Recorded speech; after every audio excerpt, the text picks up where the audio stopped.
अध्यक्ष महोदय, माझी आपल्या माध्यमातून सन्माननीय मुख्यमंत्री महोदय या ठिकाणी बसलेत.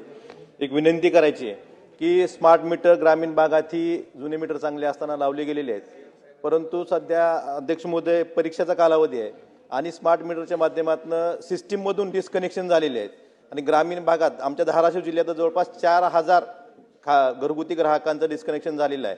आणि अध्यक्ष महोदय, नोव्हेंबरमध्ये 700 रुपये बिल येतं, डिसेंबरमध्ये 800 रुपये बिल येतं आणि जानेवारीमध्ये एकदम 15-20 हजार बिल अशी घरगुती ग्राहकांना आलेली आहेत.